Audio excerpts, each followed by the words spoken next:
What is the secret to working with networks and studios? That's what we're going to be talking about today on The Sick Picnic.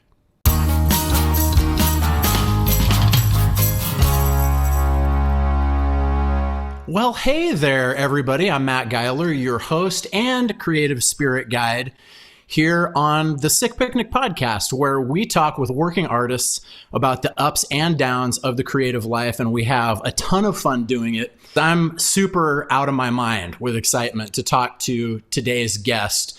Please welcome to the Sick Picnic, Mr. Coby Toland. Coby Toland is a co-founder of Macaroni Art Productions with partners Rick Gomez and Steve Zahn. He's currently serving as producer and editor on the feature film She Dances and the docuseries You Belong Here. He produced and edited the series An Uncandid Portrait, which premiered at Tribeca and has been optioned by Bedrock Entertainment. Coby has a background in marketing and branding, working with clients like Prime Video, Disney, and Yahoo Sports. He's also an actor and also a comedian who lives in Los Angeles with his wife and two boys, and he is a fixture at Priscilla's Coffee Shop. If you know, you know. Not only is this man teeming with talent, he's an iridescent explosion of mirth and positivity, a mirthquake, if you will. I'm so excited and honored that you're here with us on the Sick Picnic. Please welcome my man, Coby Toland. Let's do this every day, shall we? Let's do a daily thing where we give each other effusively long and ultra positive intros. Yes, let's just introduce one another to the day and then get on with life. I'm good with this plan. I love it. Thank you so much for being here, man. I'm excited to talk to you. I'm excited to talk to you too. Thanks for having me. Well, today we're talking about what's the secret to working with networks and studios, which you have a lot of experience with. But before we dive into that, I thought it would be good to take a little stroll down amnesia lane and chop it up about how we met. I would say it was serendipitous. Yes, I agree. It was indeed. It was a dream come true, if I'm being honest. Okay. And it was. I remember being overwhelmed, and usually I think this kind of overwhelm can come from a place of intimidation. But in this case, when I first witnessed your magic, it was just like seeing a spiritual sibling smack me in the face with all kinds of beauty and love and hilarity and talent. What was the name of that venue, that magical place? I don't remember the name of the place, but I do remember it was like a marina bar in Long Beach, and we were both, Irish bar, pub food, kind of right off the marina down there, and it was a comedy show that we were both booked on by our mutual friend Caitlin Cutt, now Caitlin Lemaire. That's right, and Carrie Martin, and they put us on this show, and like you said, I felt the same way because they usually had about, 5 or 6 comics on the show. Right. And when you took the stage and you did this entire routine about your perfection at high fives, different social situations in which to engage in high fives, which was hilarious. And then somehow you made the transition from that thing into an amazing bit about how you love The Devil Went Down to Georgia, but how it would play out in an alternate way. You deconstructed the Charlie Daniels song, Devil Went Down to Georgia, and it was hilarious. And I was like, this is a guy I feel like I need to go hug him and squeeze his face. Yeah. And then you went up, you improvised lyrics to music in a way that I've just never witnessed before. I've never witnessed it. So there was that offering where I was just in absolute awe. But in between that and among that was this incredible gear switch where you would chastise people in the most loving way. The way you would scream at our sweet host, for example, was just like, I don't need to be this guy's friend. I need to be his best friend. And then I do think that there was like a moment after where there was some dancing involved, and I was like, this is the most amazing dancer I've ever seen. There was just so many levels of overwhelm that it was destined to be that a friendship would come out of that place. Yeah, it was it was kind of this mutual falling in love at that venue. And then as our friendship kind of started to grow, I had discovered that you were an artist who wasn't just a comedian. You did all kinds of other things. You know, you wrote promos and you edited them and you produced things. And you also had not just these studio things that you were working on in the day, but you also had other creative projects in your orbit that were either you were part of them or they were self-generated or collaborations between you and other people. And that was really great for me because I was like, okay, there are some people out here who aren't just trying to do the hustle where you like get cast and thing. You're a very generative, creative guy. So that's why I always enjoyed talking to you because the conversations tended to go towards like all this interconnected stuff you're working on. Yeah, I appreciate that. And I think I had a similar reaction to learning about how prolific you were in a variety of creative outlets. I think that's a big part of why we really cemented the bond, because we were interested in doing a lot of different things. We were capable of doing a lot of different things. And right. I was very fortunate to find a few tribes early on with whom I started generating things and created kind of support systems to lift each other up. And so I started working in promo and on-air promo, which is, for those who don't know, that area is when a network has a team that promotes their content in a way that it feels like it belongs on their platform, on their network. So you would take shows and movies and make them all feel like they belong on ABC Family, which is where I worked for a long time. And so it was such a great gig because it was a matter of creating something, getting it approved and shipping it, creating it, getting it approved, shipping it, going through the notes process, going through all of that. And it was a lot of really great reps.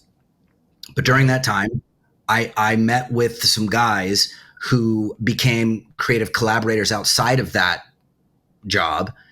And we all had an idea that we wanted to do stand-up comedy. None of us had ever done it before. We had varying interest levels in doing it. Mine was the lowest interest level of the four of us, but I desperately wanted to like work with these guys and hang out with them and be creative with them. And so we started a group where we would meet every other Monday. We would write separately. We'd come together, perform for each other, give feedback and ideas and stuff. And we booked a venue and we said, we're going to do a show. And that was probably 8 or 9 months of preparing for that thing. Whether we're ready or not, we're putting up a show. And I know you've had similar experiences like this in your life, where it's like, sure, there's a date and there's going to be butts in the seats and it's time to go. And that experience, we invited everybody we knew, which was more terrifying because these aren't strangers you're never going to see again.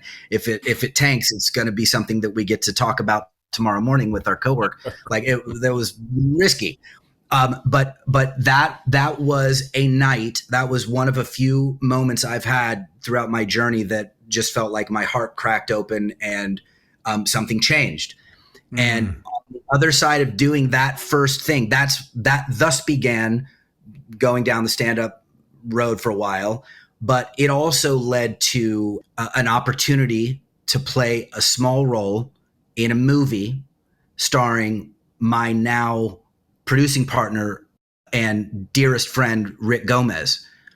And so just the pursuit of that one thing unlocked a couple of incredibly meaningful experiences and chapters in my life. But that began with finding a tribe that we were really interested in doing something together and lifting each other up.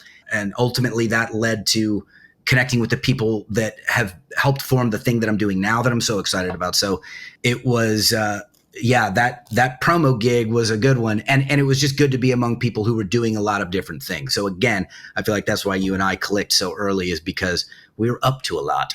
Speaking of that gig, I want to ask you about that. I think this could be beneficial for, little babies, sweet little babies that are tuned in. So my question for you is, how did you land that first gig with the studio? What work were you doing at the time, and how did you how did you get your foot through that door? So I should be clear about what it means in terms of this job working for the studio, which I'll clarify in a moment. But the answer is this. I met a guy named George Kenyon at my first and only film festival coming out of film school. We both had little baby short films. We put them in this little baby festival, and that's where we met. And he was really my first person who I met here in Los Angeles that I started making stuff with. And we were making short films. We were making commercials, spec commercials, just doing what we could. He connected with somebody who had been working for a long time in promo, who said, I think you might be really interested in this. And so got him a job. And after he did that for a little while, he brought me in. He set up an interview, and I didn't have any experience with it, but I hit it off with that team and started as a junior writer producer. So that job, this was the caveat I was talking about earlier, is at that time, and this has kind of been done away with now, but we were all permalancers. So we were not staffed by the studio. This was ABC Family, which is Disney, but we were all freelancers, and we kind of had, steady work, which, a schedule came out. We had all these projects that we were working on. And so we were able to do that work for years without any interruption, but we were never officially staff employees. So it was a little bit of a clever workaround that Disney used to take advantage of. That is no longer really the case now, but I think there's some people are still doing it. But anyway, so all that to say, I was kind of on the periphery of that. So I wasn't going into the Disney building every day, but I did have meetings there throughout the week and was a part of the system of promoting their content. That always struck me as such an interesting place for somebody to be situated, to be able to have the freedom of a freelance gig, but also have an inside window into, a highly structured, project deadline driven environment that has multiple phases of iteration and review and sign off. And it's also interesting that you had that by the time you moved into the stand-up stage, you guys kind of fell naturally into you already had this. Reps is a great word because you already have kind of trained yourself for a creative process that I imagine was great in like workshopping bits, workshopping material, kind of, doing your sets for each other and being able to incorporate feedback, without it being the thing that stand-up often gets to, which is if somebody gives me that doesn't quite work, or it's perceived as a negative criticism, you internalize it kind of personally, and you're like, "Oh, I'm no good." I think that would be helpful, right?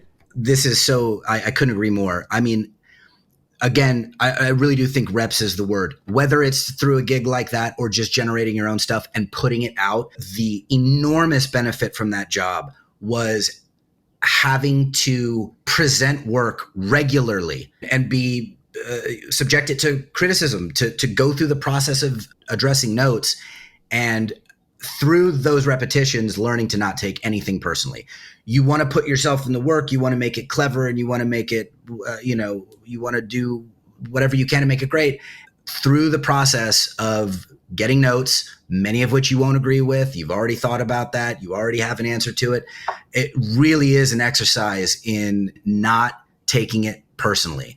And that is a lesson that it becomes more and more important as time goes on. I have found, just to understand that none of it is personal. None of it is personal. There is no way to understand the perspective from which anyone's giving any kind of feedback or opinion, whether it's in a professional environment or a personal one in our lives. I mean, it's just, you can't have access to that. So that was an incredible gift. And it was like being embedded in the system without actually being a part of it, but being able to do this research of how the machine works and how it operates on executive levels and what those hierarchies look like and what conversations happen around programming. That was at a time where we consumed things differently. I mean, people were beginning to cut the cable and streamers weren't quite coming online yet. So that was kind of the heyday of paid cable. but it was really fascinating. It was such an education to see how those operations work and how they make money. And yeah, I'm incredibly grateful for that stretch. I still do some of that promo work, which I couldn't be more grateful for, man. I mean, just to be able to have something to be able to tap back into as a source of income that I enjoy and always learn from. It's more reps. It's just going to the gym over and over again. So it's really great. Having a skill set like that is comforting, I think, because it's like in this business, there are so many peaks and valleys, and there's so many, the ebb and flow of things is, all right, we're going full speed. And then sometimes it's like months of radio silence. And so I always think, oh, it's great to be able to have some skills that you can throw back into the freelance world, or that you can kind of activate during those times. It's like you have the Swiss Army knife that's always there that you can rely on. That's right. And I think along with that skill set is the network you develop along the way. That's another critical part of that. I've been very fortunate to have connected with a lot of incredibly special people along the way, many of whom I just have remained in touch ever since we connected. You're one of them. And I'm so lucky to have had that be the case. But that network is truly the result of continuing to show up and continuing to put your best self forward. That will attract like-minded people that, again, you're able to lean on and seek counsel from and provide counsel to, and just help lift each other along the way. And that has shown itself many times throughout my journey. Is just the importance of maintaining that in a positive way is critical. Speaking of the whole skill set thing, what are the skills like you feel helped you be most successful? That's the first part of my question. The second part is, after you've named them, how did you develop them? The first one that comes to mind is listening. Listening rather than waiting for your turn to share and jump in there is critical. That's where learning happens. That's where connection happens. And I got that dialed in from my mom. That's number one. And then I would also say, man, we've said it, but the reps, the repetitions, and the willingness to let go of something. I think starting out, I can speak for my experience of being new and wanting to feel like I have to hit a grand slam so that somebody will give me a rich and famous contract. I think that's the way this works, is that you do something miraculous and then there's a parade and then they go, you did it. Now please be, celebrated for the rest of your life. Yeah, and so Orson Welles comes out of the closet and lays down the standard rich and famous contract in front of you. That's right. Exactly. What took a while to understand is that just repetitions, man, that is where the learning happens. And here comes another cliche, but the idea that failure is vital to that process of growth. I was desperately trying to avoid failure, and as many do, such that we just would rather not do it. It's easier to not share the thing that you don't feel is done yet because you don't want somebody to say, this is terrible. But that's the quickest route to getting something great. Also, maintaining your point of view. You have such a well-refined point of view in everything that you do, Matt. That is one of the things that I love about the creativity that you put into the world, because it is singularly you. And people can give feedback on your offering, and some of it might be really great. What a great idea to nudge it this way instead of that way. And then some of it will be coming from another point of view that's not aligned with the thing that you're doing. So listen to it, graciously accept that which might be in service of the thing you're doing, and politely dismiss the rest. It can be very simple in that way, but that took me a very long time to understand. Rick Gomez and I talk about this all the time. The joy in shipping something is profound, man. Getting that formative let's just keep repping. Let's just keep repping the phrase reps as we go through this. Love it. Getting your reps in and continuing to do it, but also going through that formative phase where you're learning the value of listening, learning the value of feedback, learning the value of sticking with it, and just rinsing and repeating and having that learning process happening is one thing. What are some of your keys of approaching that work with longevity in mind? And maybe particularly since now you're kind of in the phase of the game where you're creating things independently with your own production company, but you're still probably, you have to be adjacent to, distributors and ways of getting that stuff into the market and out to eyes. So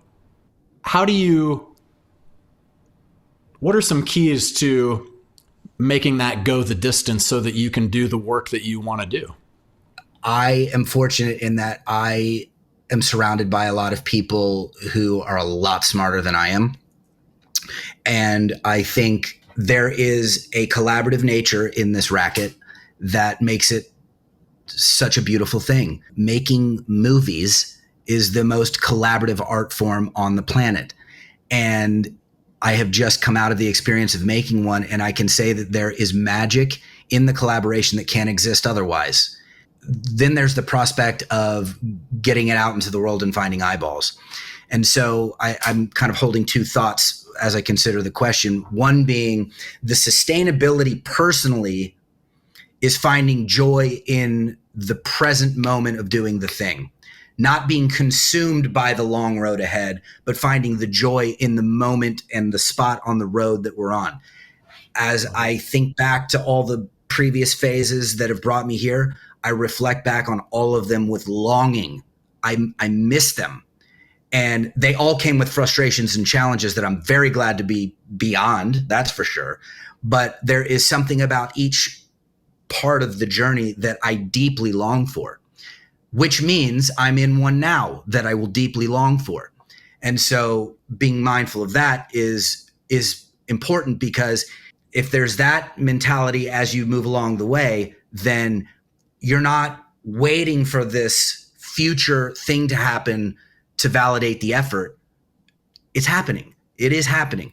So I have been fortunate to surround myself with people who have more experience in different areas than I do, but we connect on something that's deeply personal and meaningful, such that we choose to tell stories together.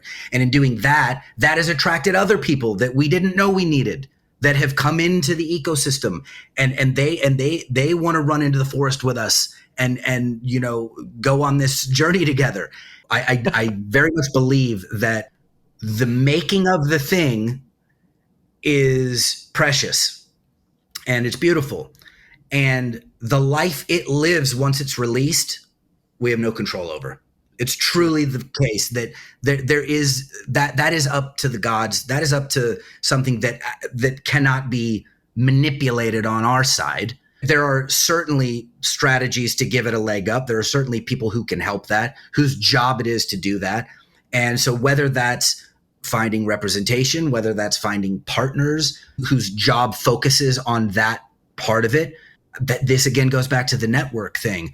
And I really feel like being present and tending to the work at hand is the only way you can generate something that has a chance to go find eyeballs. If the emphasis is what can I do to get the most eyeballs to look at me, rather than what can I offer that's most authentically mine and ours to offer, and then maybe that will resonate with people, that just feels like a big flaw, man. I feel like it's a really big flaw to, try to go after the eyeballs as opposed to doing what you do, which is having a point of view that when people witness it, they connect with it like I did. That is the thing. And sometimes that happens by everybody in KC Brannigan's, that was the name of the bar. And sometimes it happens by millions of people all over the world. There's no control over that, but I do feel like being present in the journey is what makes it sustainable, because people can burn out when they don't feel like their dreams are coming true the way they might have dreamed them up.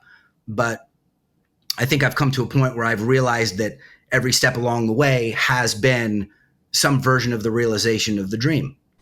That, what you were describing about focusing on the work at hand, kind of the improvisational equivalent is to try and be in the moment and be listening and be kind of in the now, as opposed to what was happening 5 minutes ago or what may happen that's out of your control. But I think for creative people and artists in particular who make things, that's a very great thing to always remember, is that it really is about what's on your desk today and how best to do it.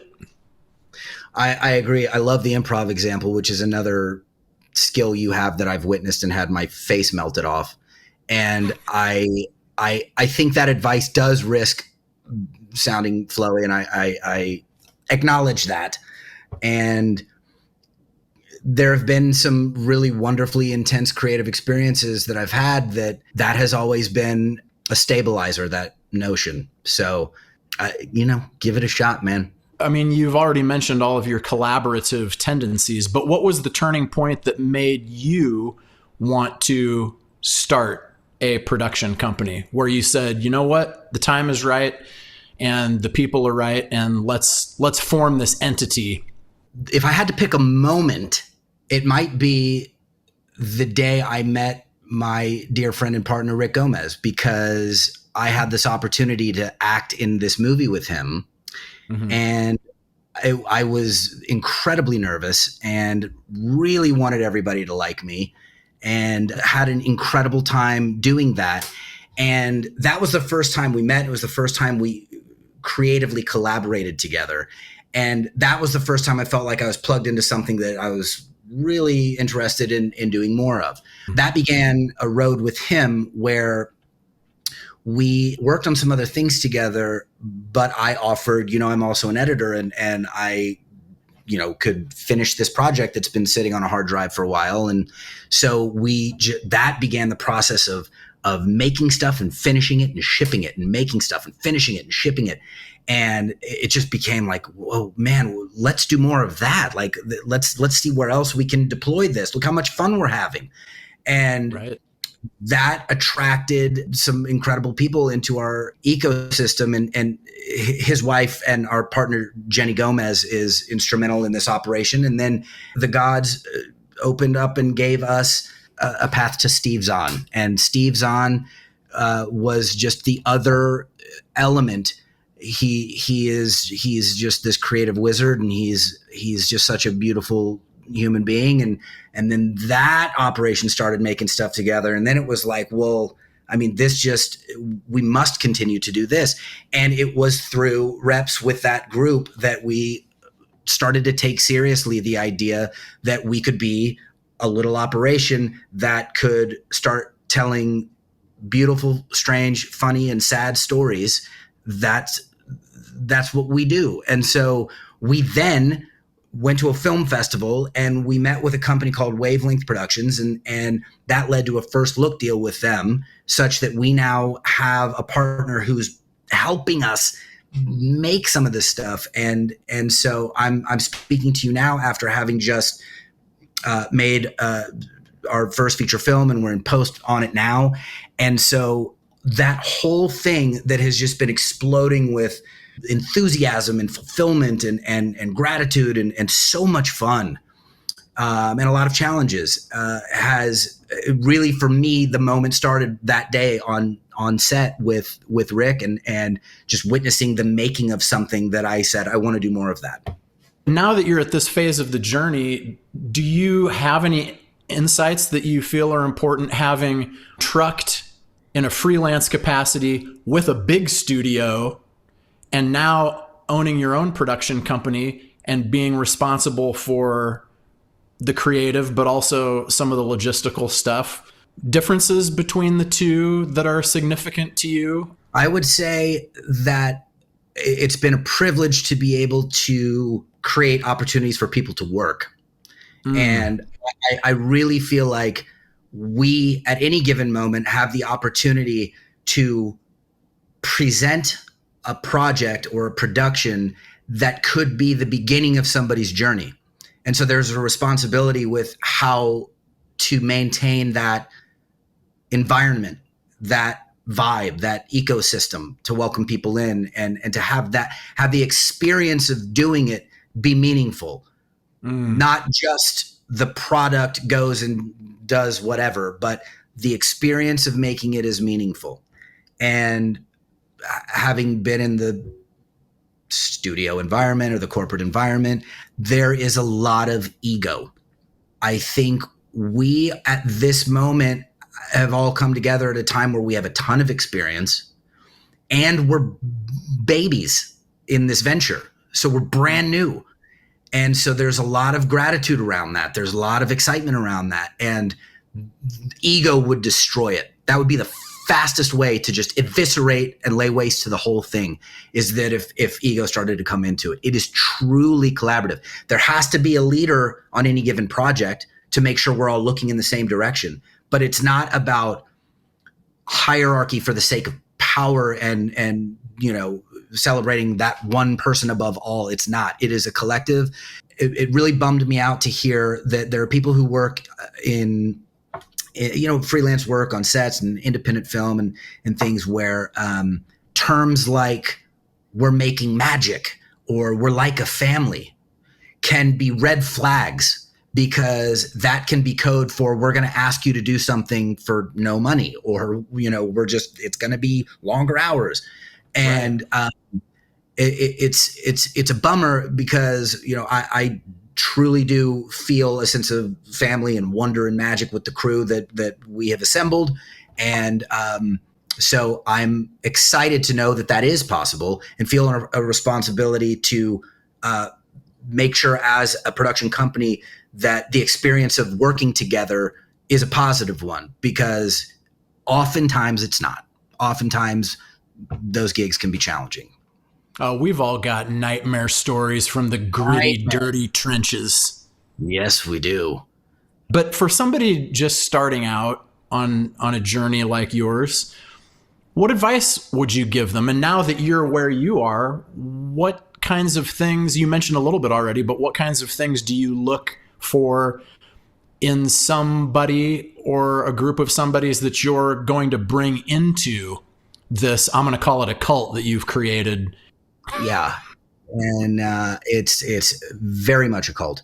So I would say, we just run into the woods and we dance with fairies and pixies and we put goat's blood on our face. It's a cult. It's a cult. But you got to do what the creative gods ask. So yeah, I don't know. So you have to be down for that. I would say, starting out, finding any way into the circus, man. Again, the no room for ego. I say that because I went to film school, and I came out of film school with a short film that I shot on 35 millimeter film. And so coming out of that experience, I felt like, well, when am I doing my big studio movie next? That's got to be next, right? And things really didn't begin for me until I went, yeah, right, actually, let's go be a PA. And start as a PA and find anything to work on, because what will happen is you will begin to meet people who've been doing it for a long time, and you'll get to pick their brains, and you'll get to watch how it's done, and you'll get to see that the experience of making it is different than your imagination of what it might be. Or maybe it's similar. But once you get in, you'll go, what does the art department do? That's incredible. Or like the props master does what? There are all these other aspects to it that are just they're beautiful, and you really can't learn it without doing it and just being in it.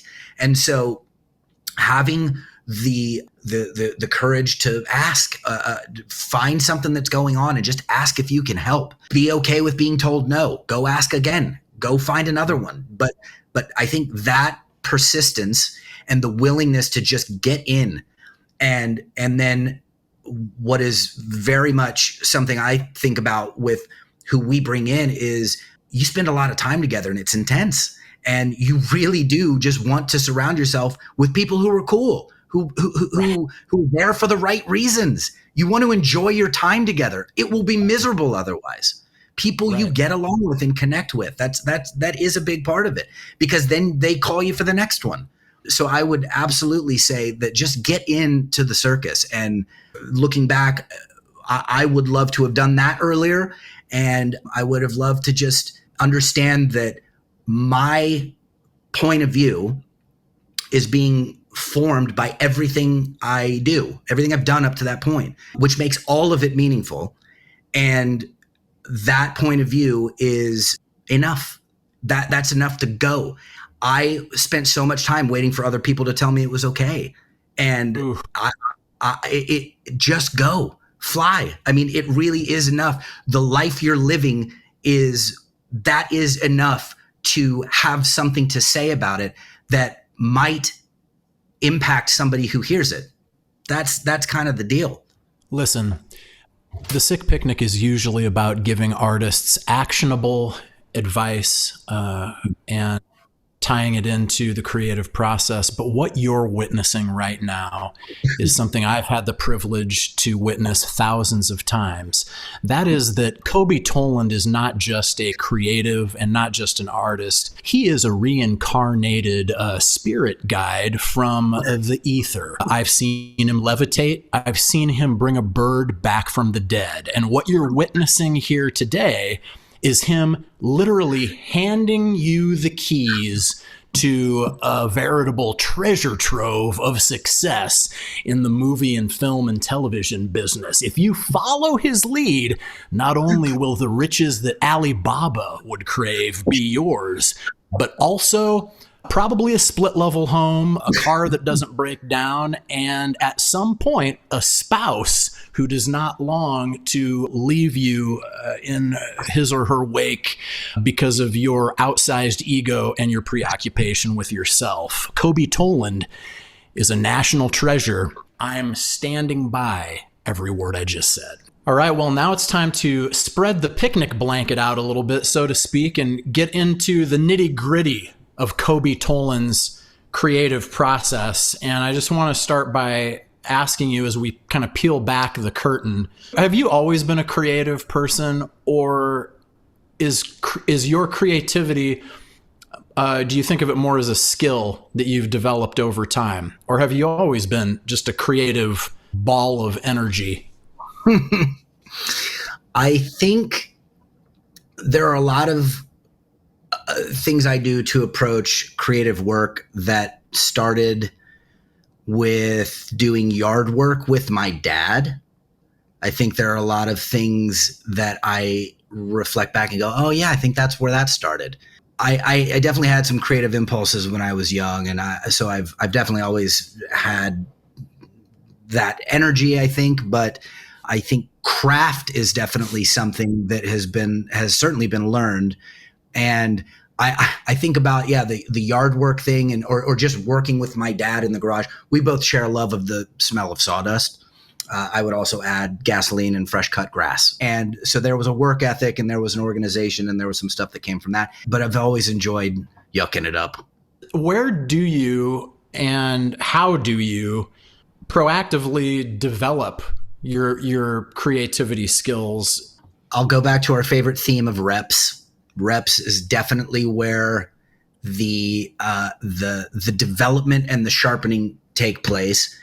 I've been kind of making a living as an editor for a fair chunk of time now.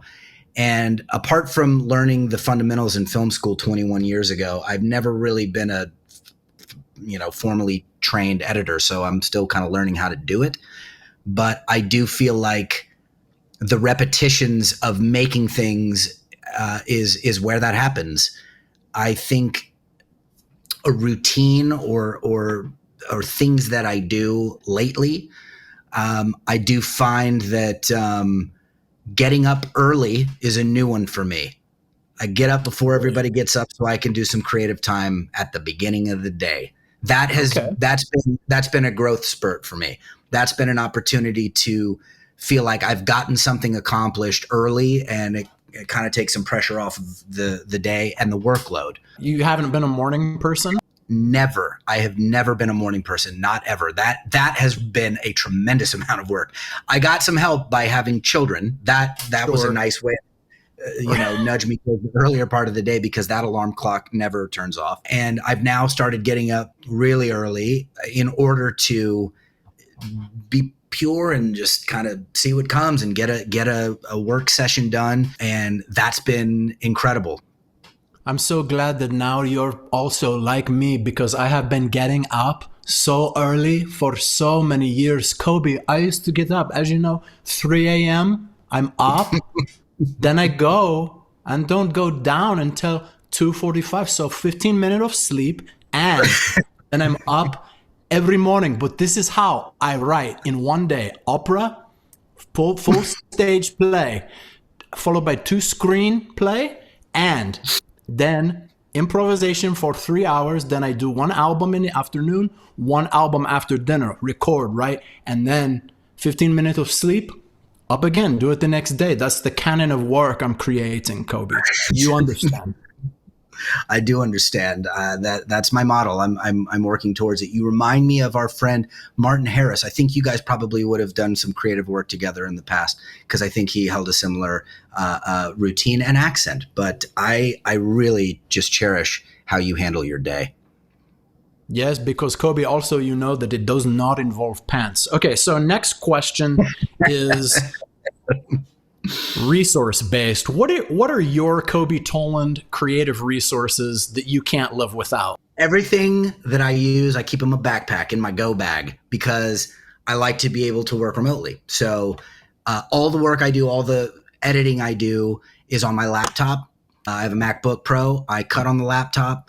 I have this tri-screen attachment. This Monduo is the name of the company, and it snaps on the back and it plugs into the USBs and gives me 2 more screens that I'll use when I'm on set. It's fantastic. I love editing with it. And I use my phone a lot. I will record, when I was doing stand-up, I would record ideas and sets and just practice with that, listen to it back. And I've recently gotten to the habit of, I get to a point with anything I'm working on, I hope to get to the point where I have fallen in love with it, as I like to say, and that my wife then makes fun of me saying that. But I get to a point where I have fallen in love with it, and then I'm starting to fine tune it. So what I'll do is export it, and I'll put it on my phone, and then I'll watch it from there, so that I'm just watching it. I can't manipulate it in any way. And I'll just over and over, I'll listen to it. Sometimes I'll just listen to it. And that's really been a fun discovery in the refinement process. I edit everything in Premiere Pro, and that's kind of what I have with me. I also have a planner, a written planner. I like to write down sick picnic Tuesday, keep track of my stuff. So I keep that with me as well. And I've got a little baggie of hard drives, because I've got tons of media that I work with, and all of that fits in the backpack. So that's my stuff.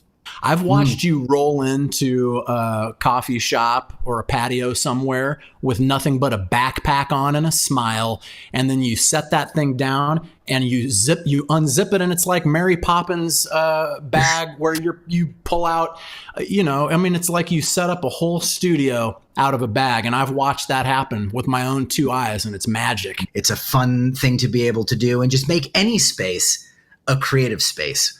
And because the magic's everywhere, the euphoria is everywhere. All we got to do is open it up, baby, and grab it, get our butterfly net. Coby, what's a piece of advice? You kind of did this already in the show, but what's a piece of advice you'd give to your younger self? Not necessarily another person, but if you go back to sweet baby Toland, what do you say to that young buck? Oof. I would encourage him to go join up with those drama kids that everybody seemed to be making fun of, but were actually living the dream. I would have jumped into that party. Definitely. I did mention earlier, and I think it bears repeating, that what little baby 16-year-old Coby is going through is enough of a point of view to be worthy of sharing. And the dreams that are rattling around in that still forming explosion of testosterone and just wanting to figure it all out, those dreams are worthy of being taken seriously. And so don't wait for someone else to make it okay for you. It is okay. So go get after it. And one other one would be, this is one that I picked up recently that I would love to have just gone back and programmed earlier. I kind of had it, but time integrity is a big one. Be early. Just be early. Be a person who's early all the time. Just be early. Do that, man. It's like, it's a great flex. Like, don't be the like roll in late and have everybody wait for you. It's just so much sexier to be early and just be there. So that would be another one. It puts everybody at ease. I mean, if you get any kind of reputation for just like, oh, that guy's always already here before he needs to be, so many more people become at ease about their jobs and their parts of the collaboration if you're just present. That's exactly right, man. It sets a beautiful tone. It's just a really great way to be known, I think. So that's a good one. Well, it's snack time, little babies, and on the Sick Picnic, snack time means we get into the savory treats of my friend Coby Toland's current creative endeavors. We're finding out what kind of creative projects and cool creative antics you're up to. So what are you working on that has you excited, Coby? Thanks, Matt. I would say that at this moment, I am incredibly excited. I am at this very moment editing my first feature film.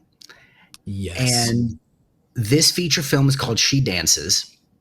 It is the story of a father and daughter who travel to her last dance competition while reconciling a strained relationship that kind of centers around a shared tragedy. So we got some tears, we got a lot of laughs, and it's a really beautiful story that came out of the experience of my partner, Steve Zahn, who his daughter, Audrey, is a world-class, super phenom dancer, among many other talents. But he was a dance dad for her whole life. And so during COVID, he would send Rick and I videos of Audrey at this dance competition at the Geiler Hotel in Nashville. And it was this absurd subculture that was like, this is an exciting place to put a story. And so 4 years later, we've shot it. It exists and it's real. It is the experience that I moved to Los Angeles 21 years ago to have.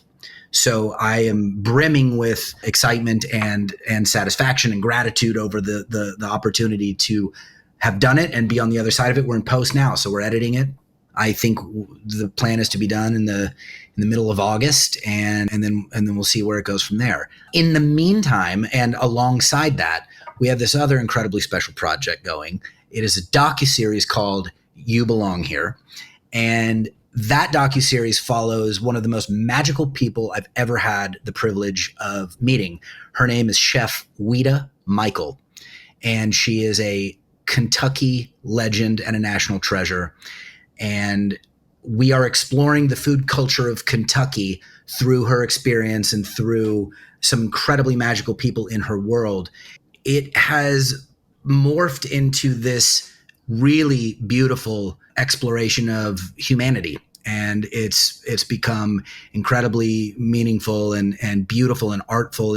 And it was a project that came along at a time that our team we're in the early stages of doing stuff. And Ouida is a dear friend of Steve's, and oh man, our little operation has gone to Kentucky, and we shot the pilot in November, and we shot a couple more episodes in January. And as we speak, they're shooting 2 more episodes now. So I'm editing that as well. And so I have all of this incredible stuff that I get to edit and help bring to life and put out into the world. Huzzah. I'm so happy for you, man. Thank you, man.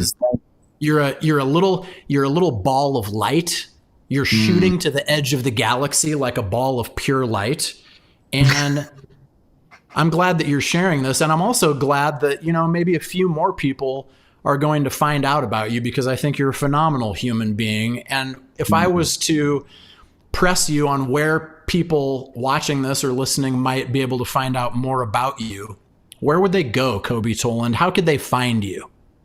They can meet me at Priscilla's Coffee Shop on Riverside Drive in Toluca Lake. I will be there. I will be there. Beyond that, while I don't exhibit a lot of prowess in the social media space, but my company, Macaroni Art Productions, is going to be percolating out there soon enough. So can certainly find that. And then just at Coby Toland is where some of that stuff exists on the personal side. So there's a few spots, but really Priscilla's, that's the one. All right, Sick Picnic listeners, now it's a very exciting segment of the show where I get to literally throw my friend Coby Toland into a situation where he has to answer 10 rapid fire questions right off the cuff, off the top of his head, no preparation, no pre-planning. He's just shooting straight from the gut. This is where he enters the Slapdash hot seat.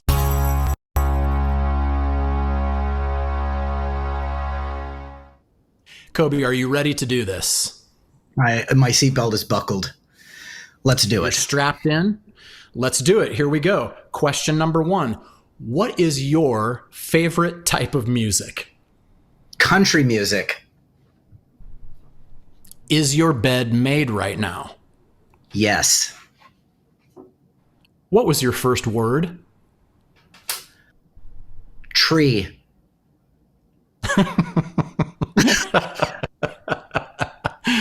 Okay, a morning person or night owl?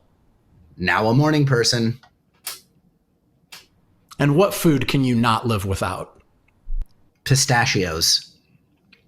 It's a new one for me. It's a new addition. Aw, nuts. Multiple choice on this one. Winter, spring, summer, or fall? Spring. Okay. I didn't know that's what you're going to go with because to me, you're a man of all seasons, but interesting. Spring. Oh, thank you. Thank you. Well, I wanted to play the game properly. What posters did you have in your room as a kid? Roberto Baggio, star player for the Italian national football team, and Dave Matthews. Later. Love it. Love it. Salty or sweet, Coby? Salt. What is one place you'd like to see before you die? The studio that you currently occupy. I'd like to come visit that. We're gonna fly you here, and we're gonna have a slumber party down here. That's exactly what I want. Lastly, if you could have one superpower, what would it be? Time travel feels like a fun one. Go zip around. Ooh, I love time travel. I love time travel. If it involved flight, that'd be cool too. Just that's kind of like a twofer. But if I had to fly into the portal, then that'd be a cool way to do it. Shut your mouth, Coby. Not to bring it back to the audience abuse you were describing from my live act. My favorite trait. Abuse the audience who loves you. Do you know where that shut your mouth came from, actually? Do tell. It came from my mother. She wouldn't say shut your mouth, but she would get to a point of exasperation if the volume and the frenzy was getting too much for her. She would say, I need you to close your mouths and listen. And she'd nod like that, and she would kind of jut her chin out like that. And that was when you knew she had had enough. And somehow that wormed its way into audience crowd work where I would. Well, not only did that elevate your craft by having that at your disposal, which you deploy masterfully, but there's also the lesson in listening. So well done, Mom. Coby, thank you so much for joining me. This has been a wonderful conversation. I am filled with so much happiness that people get to meet you in this way. And thank you so much for taking the time to share about your work with me. The pleasure has been mine. This has been wonderful. Any opportunity to spend any amount of time with you is a dream come true. So thank you for making that happen. I love you, man. To quote from your vernacular, you have hit me right in the heart meat today. Well played, sir. Well played indeed. And I love you too. Thank you for having me. You're welcome. It's been a gift. As we wrap up today's episode of The Sick Picnic, we want to leave your creative bellies full. So here it is. It's time for the Sick Picnic Sweet Treat. Pick one creative skill to level up over the next few weeks. This could mean setting aside time to practice, finding and signing up for a class.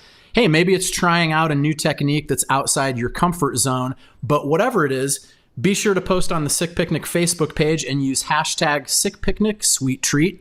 We cannot wait to see what you're up to. Thank you so much for tuning in once again to the Sick Picnic and being a part of our creative community. I don't need to remind you to just pause once in your life and hit that little subscribe button below and sign up for our newsletter at sickpicnicmedia.com. Until next time, make your art, have some fun, and remember to imagine anything.